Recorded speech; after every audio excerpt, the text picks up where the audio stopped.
Recebamos o pastor Valério, que vai nos trazer a palavra do Senhor nessa oportunidade. E com certeza o Senhor tem algo para cada um de nós ainda, através desta palavra. A paz do Senhor, amados. Sente-se, obrigado.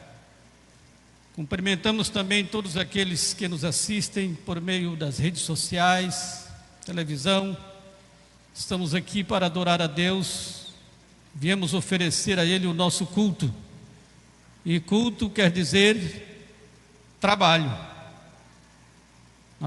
No latim, a palavra quer dizer cultivar. Ninguém cultiva sem suar. Ninguém cultiva sem trabalhar. Quando chegamos à casa do Senhor, nós chegamos aqui no intuito de cultuar a Ele com toda a nossa força. É por isso que o pastor canta com toda a garra, que a veia do pescoço fica grossa.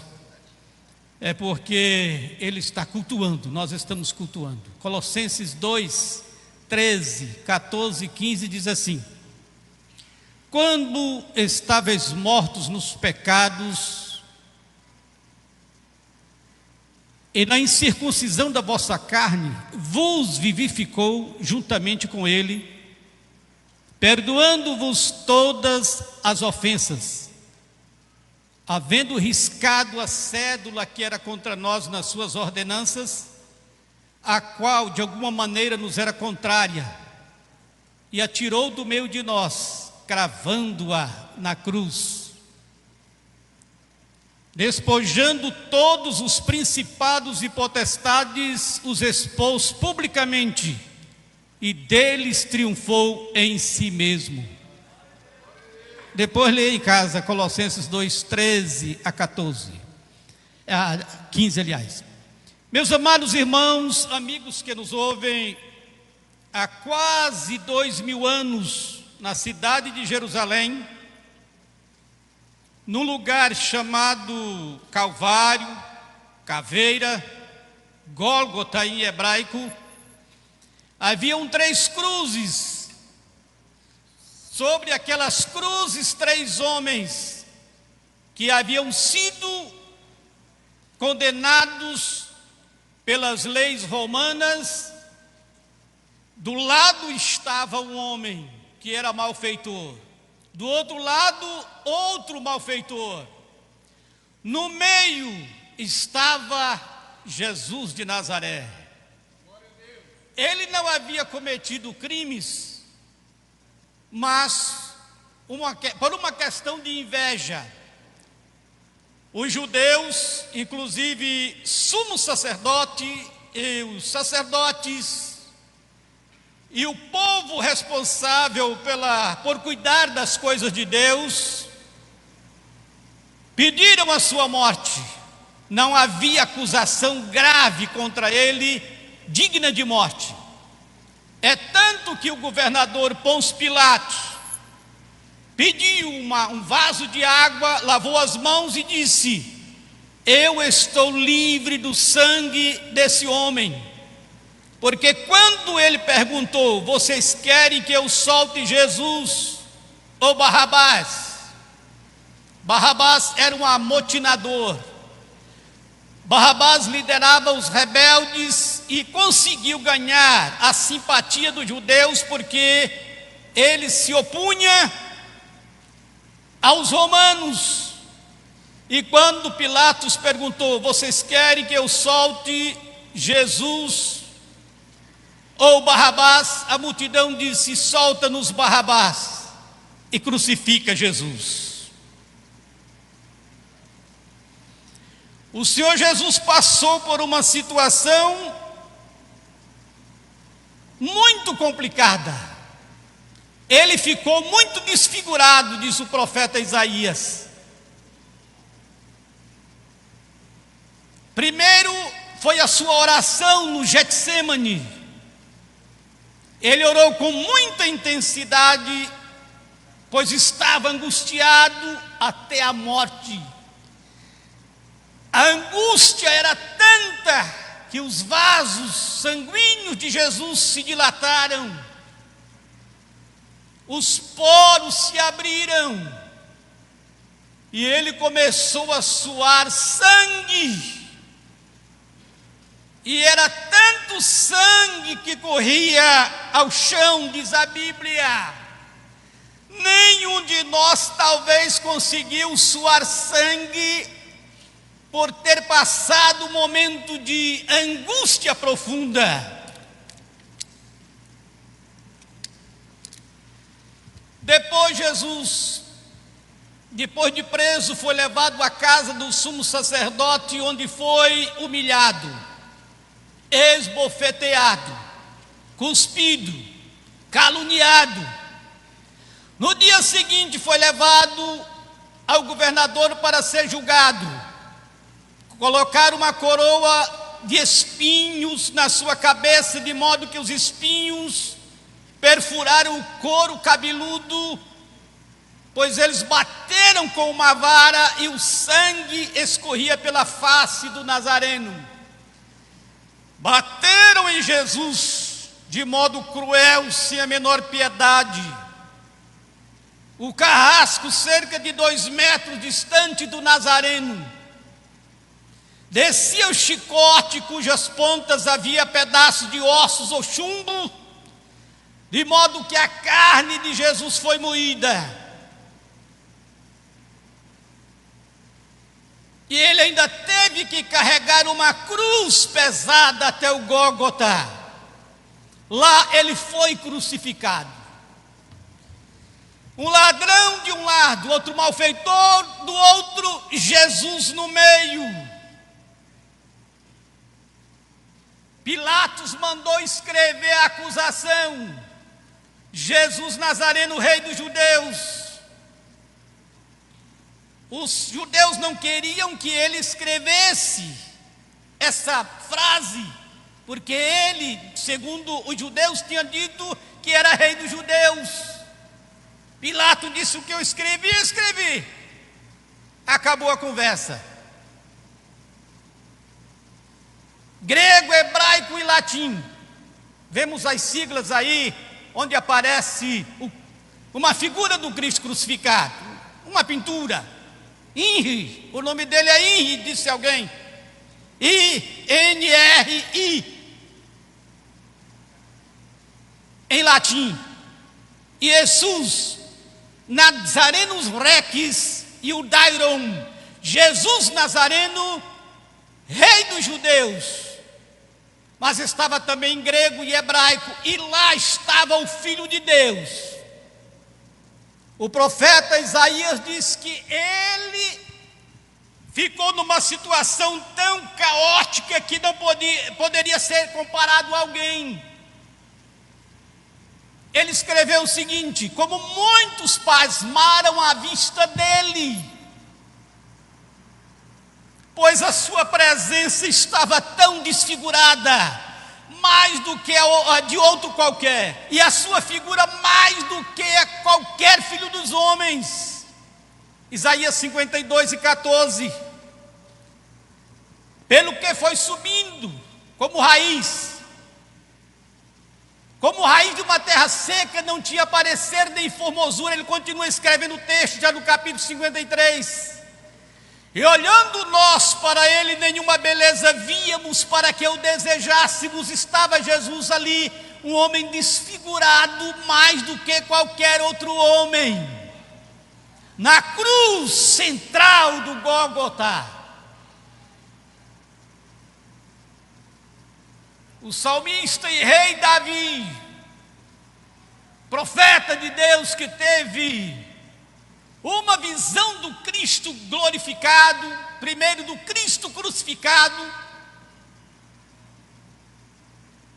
ele conseguiu enxergar o que iria acontecer 1000 anos depois, e ele descreveu as palavras de Jesus quando estava na cruz, quando ele disse: Eloi, Eloi, lama sabachthani.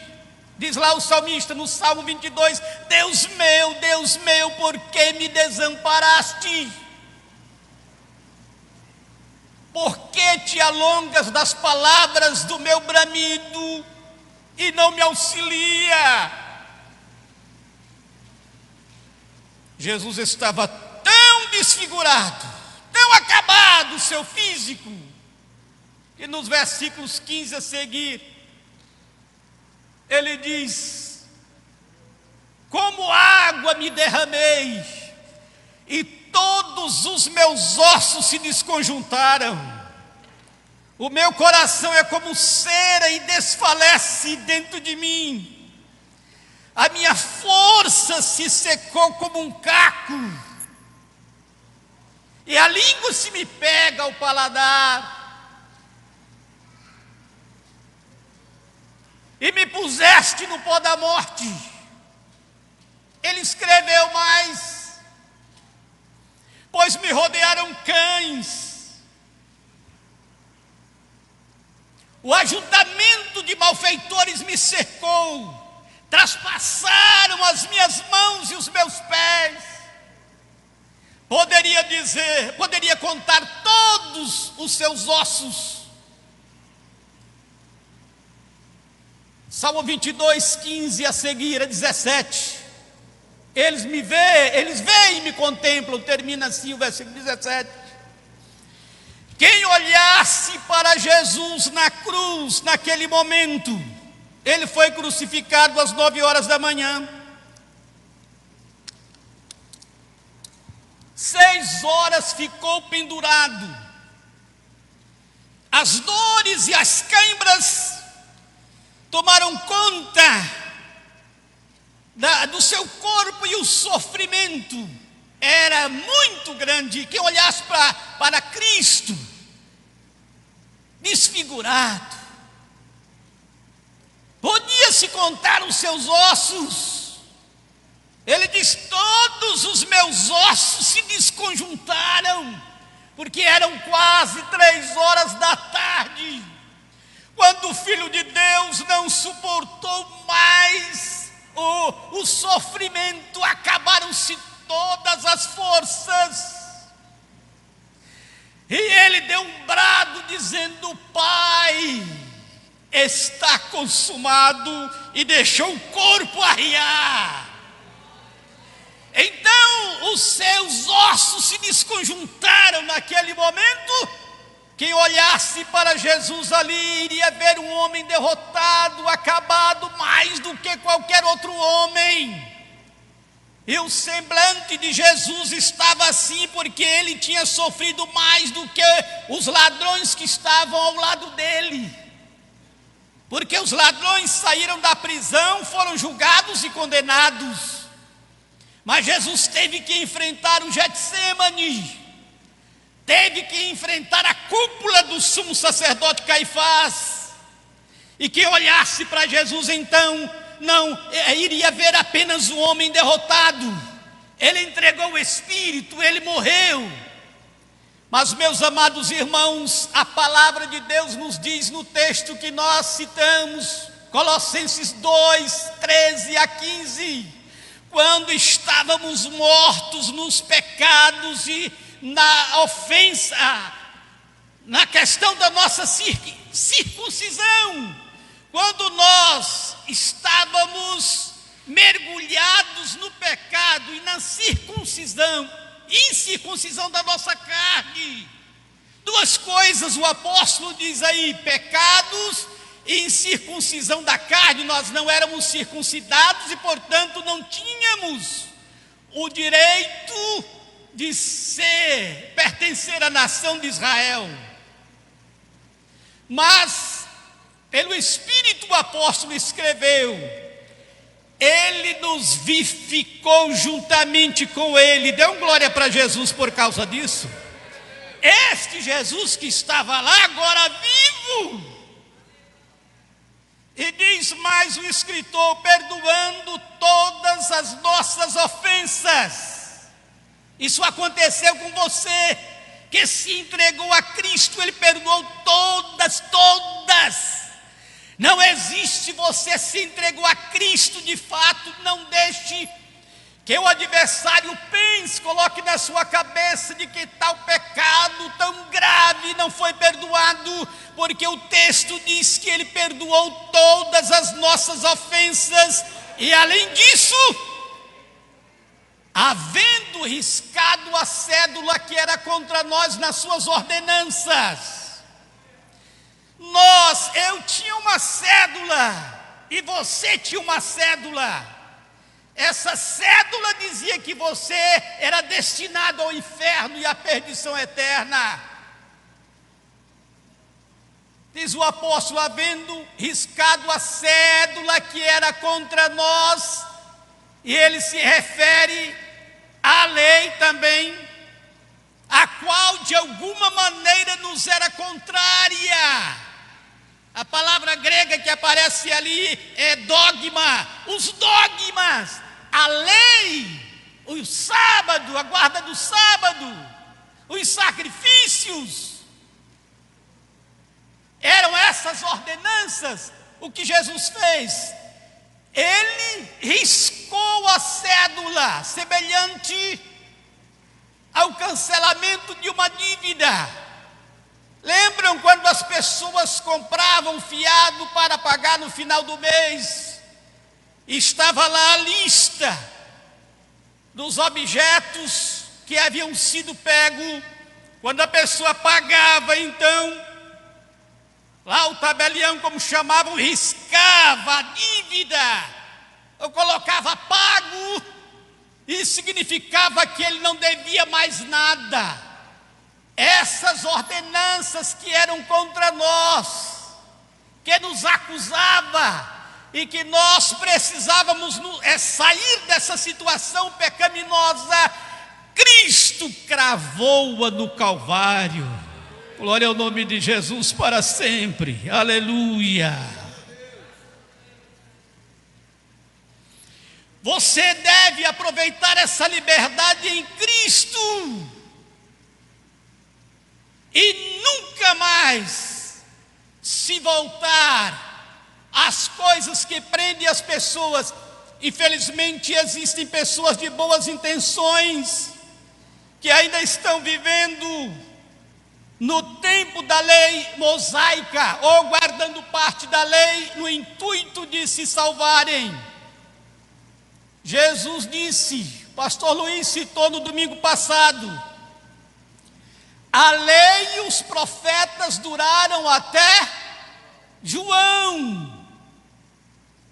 João veio para anunciar o caminho do Filho de Deus. João veio para batizar e dizer que Jesus viria, estava chegando. E ele anunciou isso 3 vezes no capítulo 1 de João. Versículo 15, a Bíblia diz que João testificou dele e clamou dizendo, este era aquele do qual eu dizia, o que vem depois de mim é antes de mim. Glória ao nome de Jesus para sempre. Depois ele repete isso no versículo 26, torna a repetir no versículo 30, dando testemunho de Jesus. Ele diz, eu vi e tenho testificado que este é o Filho de Deus. Glória ao nome de Jesus para sempre. O Jesus crucificado, mas veja o que ele fez por nós nesse texto de Colossenses. Primeiro, ele nos vivificou quando estávamos mortos nos pecados e na incircuncisão da nossa carne. Ele nos deu vida. O Filho de Deus tem vida. Tem crente que tem a cara de defunto, mas Deus nos deu vida, vida com abundância. Glória ao nome de Jesus para sempre. A segunda coisa é que ele perdoou as nossas ofensas. A terceira coisa é que ele riscou a cédula que era contra nós, cravou na cruz, tirou do meio de nós. Glória ao nome de Jesus para sempre. Mas ele fez mais alguma coisa, veja o versículo 15. Despojando os principados e potestades, os expôs publicamente e deles triunfou em si mesmo. Os poderes maléficos estavam talvez pensando que tudo estava resolvido a seu favor. Porque o império das trevas é forte. E Adão passou de mão beijada tudo que Deus lhe deu. Quando o diabo disse de Jesus, mostrou-lhe a glória do mundo. E disse: eu te darei tudo isso se prostrado me adorares. É porque Adão entregou a ele essa glória. É comum ouvir os cristãos dizer que o diabo não tem nada, nem a chave da casa dele. Espera aí. Mas hoje ele tem essa glória. Hoje ele tem muita coisa e ofereceu a Jesus. Jesus não quis. Então provavelmente houve alegria quando Jesus deu o último brado na cruz. E quem estava olhando, alguns estavam zombando dele, outros estavam chorando, batendo no peito. Bater no peito na época, na cultura judaica, era demonstrar dor, sentimento, arrependimento. E aqui no Brasil, bater no peito é desafiar o outro, igual o chimpanzé, não é? Jesus estava lá como o homem mais desfigurado.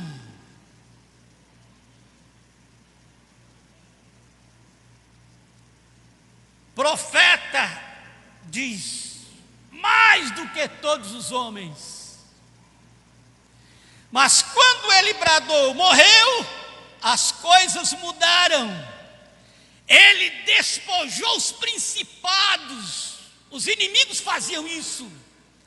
Tiravam a roupa dos seus adversários quando os prendiam e os levava para o meio da cidade para servirem de espetáculo. Imagine uma multidão desnuda, acorrentadas, amarradas, servindo de espetáculo para as pessoas.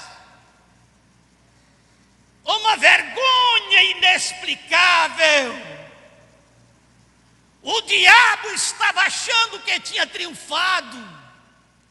O império da morte achou que tivesse triunfado, mas Paulo disse que ele despojou os principados e as potestades e os expôs publicamente. Glória ao nome de Jesus para sempre. Isso vale um glória daquele que vem do calcanhar. Deus despojou, Jesus despojou os principados e potestades. Paulo descreve bem isso em Efésios capítulo 1, a partir do versículo 19. Mas para entender melhor é bom começar no versículo 15.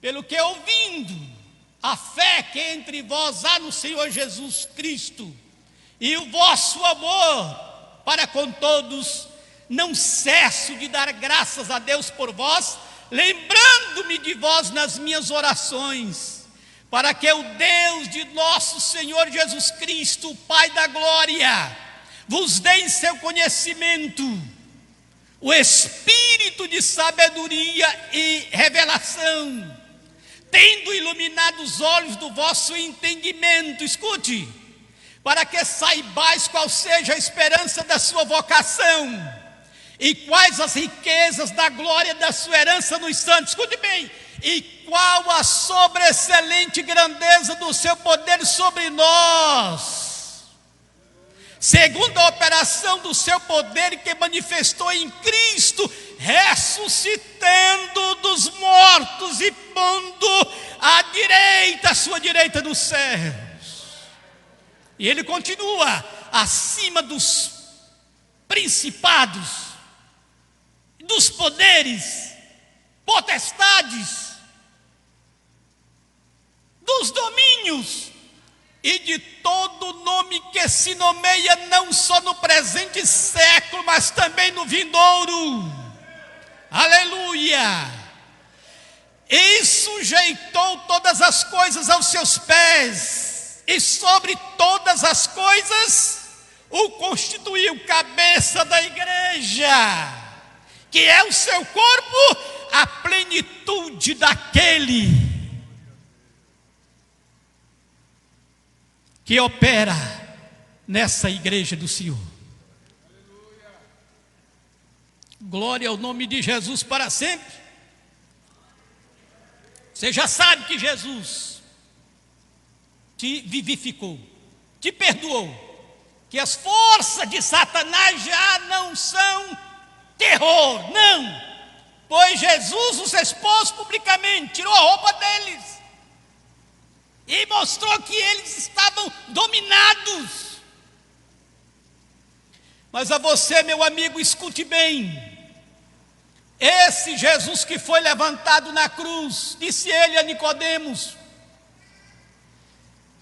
e como Moisés levantou a serpente no deserto, assim importa que o Filho do Homem seja levantado, para que todo aquele que nele crê não pereça, mas tenha vida eterna. Porque Deus amou o mundo de tal maneira que deu o seu Filho unigênito, para que todo aquele que nele crê não pereça, mas tenha vida eterna. Quem nele crê não é condenado, mas quem não crê já está condenado, porquanto não creu no nome do unigênito Filho de Deus. E a condenação é esta: que a luz veio ao mundo e os homens amaram mais as trevas do que a luz, porque as suas obras eram más. João capítulo 3, versículo 14 a seguir.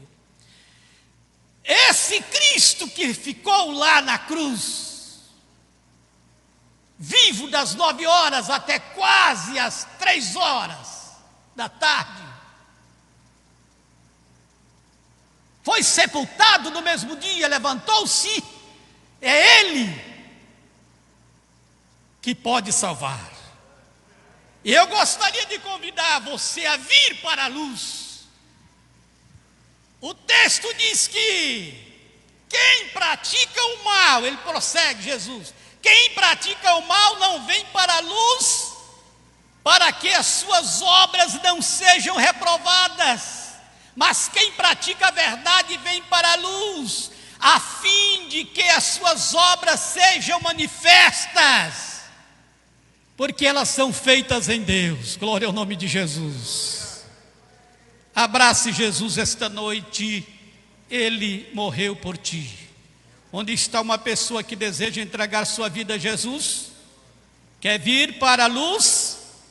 Se vier para a luz, então as tuas obras aparecerão. Quem não quer vir para a luz, não vem, porque as obras são más, diz o texto. Mas eu acredito que você quer vir para a luz. Glória ao nome de Jesus. Glória a Deus. Deus abençoe a todos. Obrigado, meu nobre reverendo. Glória a Deus. Terminei meu serviço.